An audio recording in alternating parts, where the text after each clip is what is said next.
हे दीप दीप के राजा गण, हम किसे कहें बलशाली है।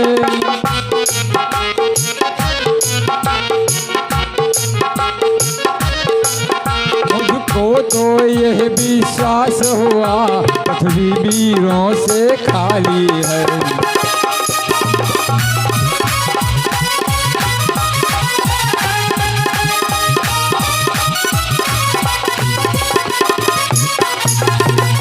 इसलिए राजाओं, अब इससे अधिक हम बोले आप लोग हमारे सामने मत पड़ना, क्योंकि हम जान गए हैं यहाँ कोई भी योद्धा रहा ही नहीं है। सभी के मन में लालच, राजाओं की कन्या का विवाह सुंदर यश बिना ही युद्ध के, बिना ही कार्य किए मिल रहा है, इसलिए दौड़ते चले आए।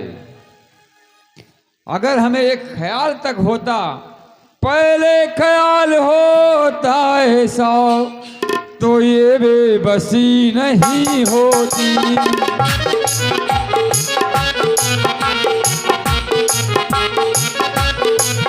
हम करते नहीं प्रतिज्ञा ये, तो ऐसी हंसी नहीं होती।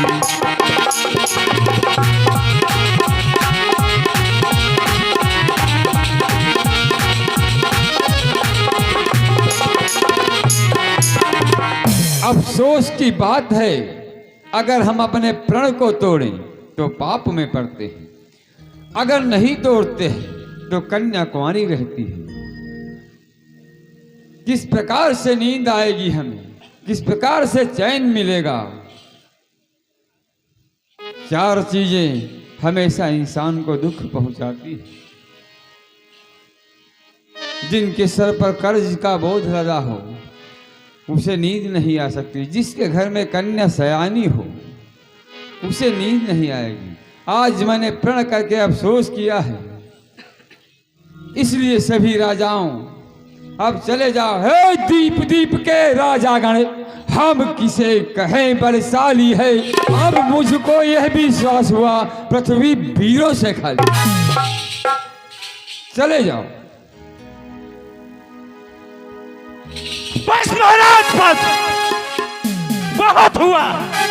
बहुत कुछ बोल चुके हैं आप और बहुत कुछ सुन चुके हैं हम। क्या कहा आपने? इस धरती पर कोई वीर नहीं है। लगता है कभी आपने क्षत्रियों को नहीं देखा, रघुवंशियों को नहीं देखा। और जिस सभा में स्वयं क्षत्रिय श्री राम विराजमान हो, उस सभा में आपको यह कहने का तनिक भी अधिकार नहीं है महाराज।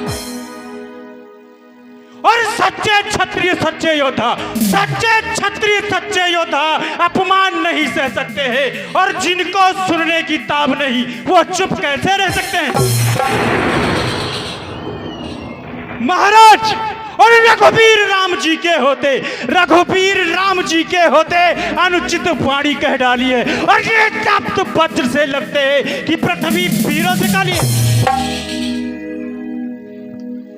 और मेरा स्वभाव ही ऐसा है, मेरा स्वभाव ही ऐसा है। अपमान न मुझे गंवारा है, और है कृपा गुरु के चरणों की, बल और प्रताप तुम्हारा है। भैया, आपके चरणों की सौगंध, अगर आपका आदेश मिल जाए, और यदि आदेश तुम्हारा पाँव में है भैया, सिर्फ एक बार आप आदेश दे दीजिए। और मेरा स्वभाव ही ऐसा है, अपमान न मुझे गंवारा है कृपा गुरुओं की चरणों की, बल और प्रताप तुम्हारा है। और अभिमान त्याग कर कहता हूं, अभिमान त्याग कर कहता हूं, आदेश तुम्हारा पाँव में। इस धनवा की क्या है बिसात, और तारा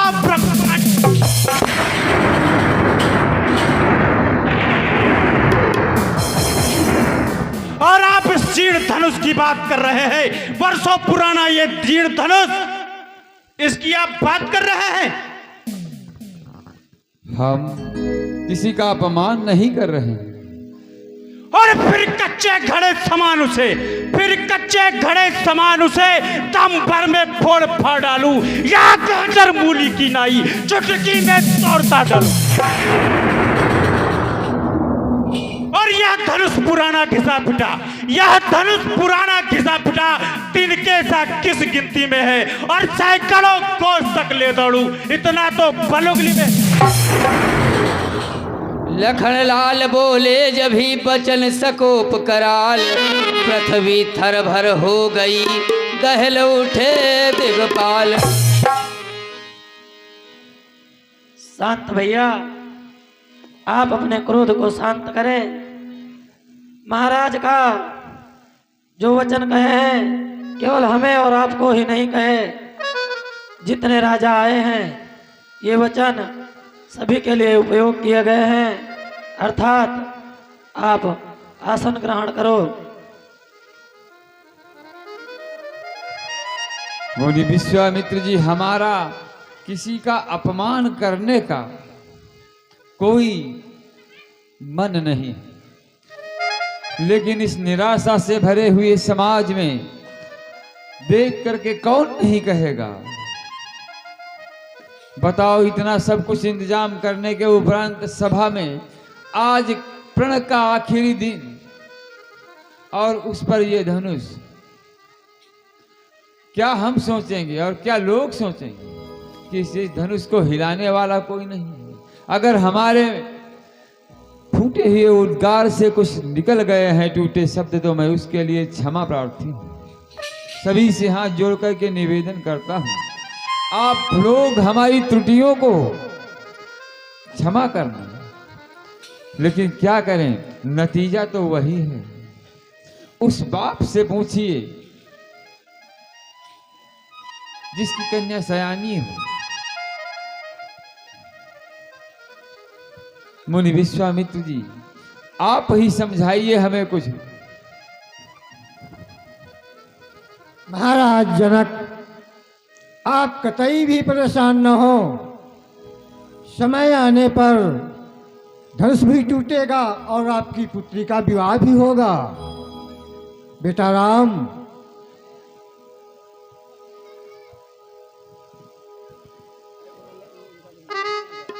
कहिए गुरुदेव। अब तुम्हें ये काम पूरा करो।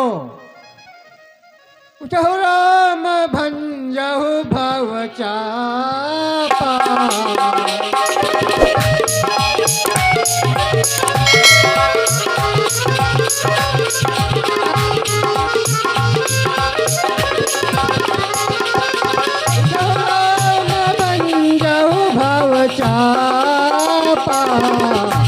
लेटहु तात जनक परिताप।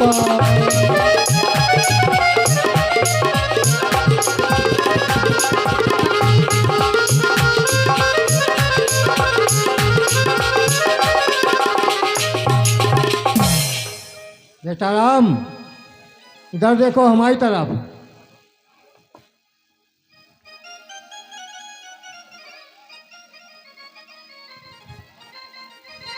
ठीक है गुरुदेव, आपकी जैसी आज्ञा।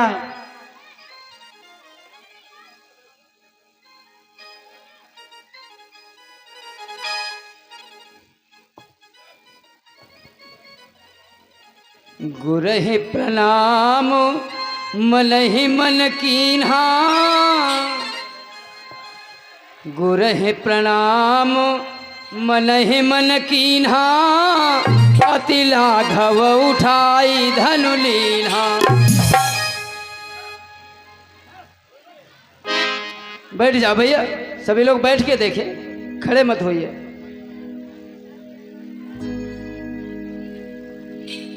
अरे ले त चढ़ावत खैचत गाढ़े, चढ़ावत खैचत गाढ़े, काहुन लखा देखो सब ठाए। बोलिए श्री रामचंद्र भगवान की।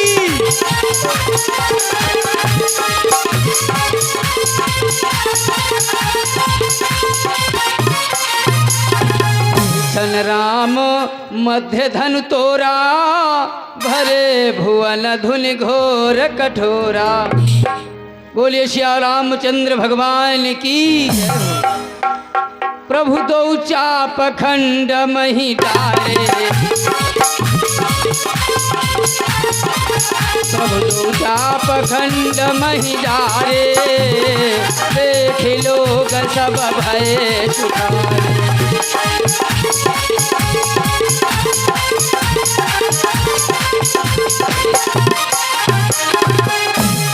भैया सभी लोग बैठ जाइए, कोई भी खड़ा नहीं होगा, सभी लोग बैठ जाइए। देखिए परशुराम लक्ष्मण का संवाद अभी बाकी है, सभी लोग शांति बनाए रखें।